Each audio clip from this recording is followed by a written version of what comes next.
सत्संग जी प्यार से कहना। धन निरंकार जी, आप सभी का स्वागत है दासी के यूट्यूब चैनल आध्यात्मिक विचार में। आप सभी सतगुरु माता जी की कृपा से बहुत अच्छे होंगे, स्वस्थ होंगे।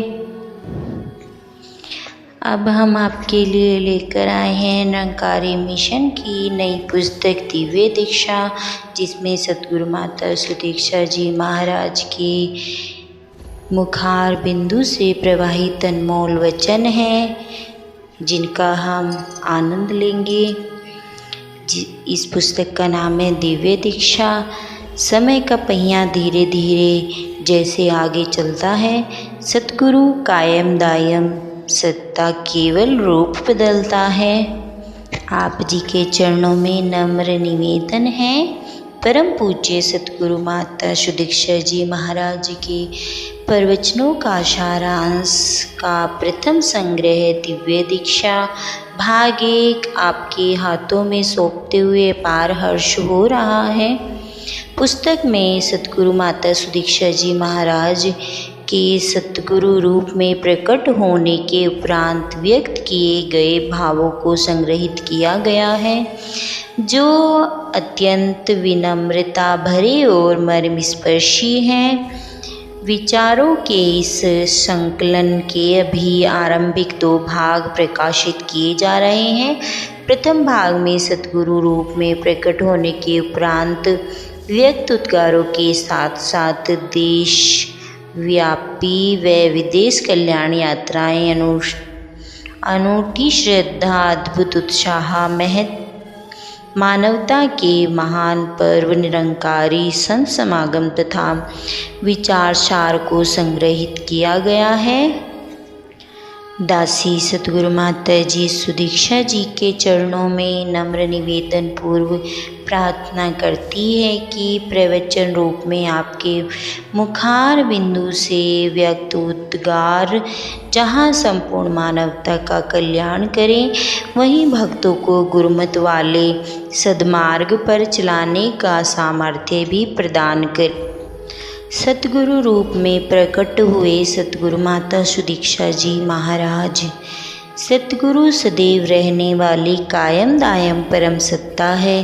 ब्रह्म ज्ञान द्वारा सतगुरु मानव का कल्याण करते हैं।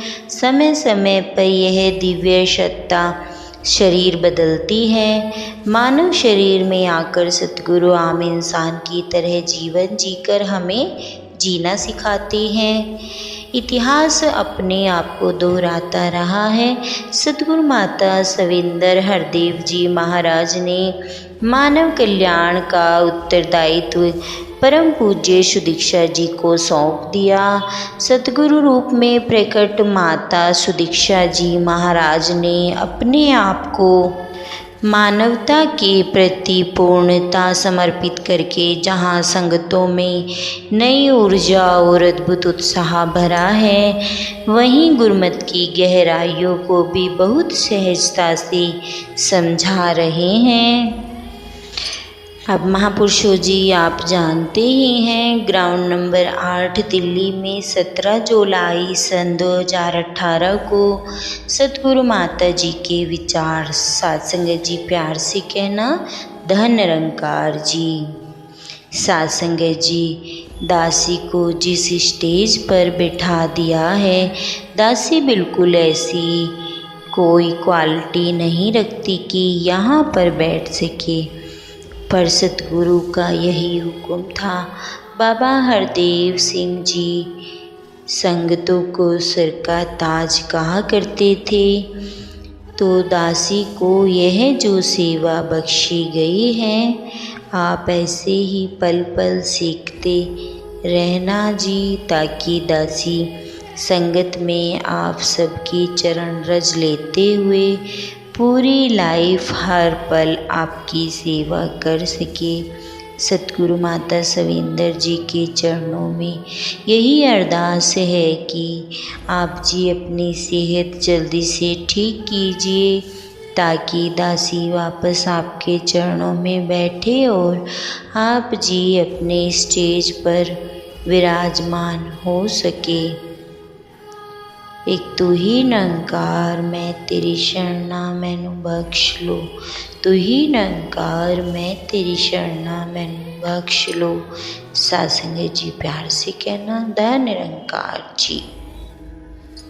साध संगत जी दासी सबसे पहले फिर आप सभी के चरणों में आशीर्वाद लेती है कि जैसे आप सभी चाहते हैं वैसे ही जीवन का हर पल व्यतीत कर सके, और जो जिम्मेवारी आज कंधों पर आई है उसके लिए भी आशीर्वाद दे कि दासी उसे निभा पाए। दासी हमेशा आप सबके चरण रज बनकर रहना चाहेगी। जैसे सतगुरु माता जी चाह रहे हैं वैसे कार्य करते हुए हम अपने जीवन का एक एक पल जी सके।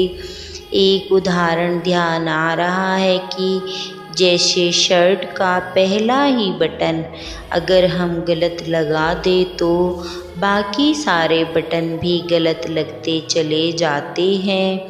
आप सब दासी को आशीर्वाद दे कि पहले बटन के जैसा सही तरीके से पहला कदम भी हो और फिर आगे भी हर कदम आप सबके मुताबिक ही उठा सके।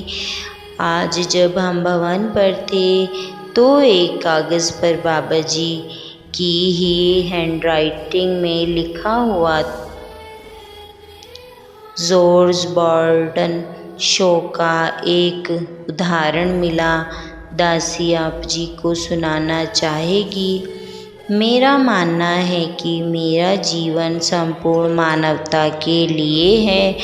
यह मेरा सौभाग्य कि जब तक मैं जीवित रहूं पूरी तरह मानवता के लिए समर्पित रहूं। अगर मैं पूरी तरह मानवता के काम आ सकूं तभी मेरा जीवन सार्थक है। जैसे ही जॉर्ज बर्टन शो का यह थॉट दासी को आज नज़र आया तो एकदम ध्यान आया कि शायद निरंकार आज इसे मेरी आँखों के सामने इसलिए लेकर आया है ताकि दासी को भी यही भाव बन जाए जैसे इस उदाहरण में लिखा है, और दासी अंतिम श्वास तक आप सभी के लिए अपना जीवन समर्पित कर पाए। प्यार से कहना द निरंकार जी।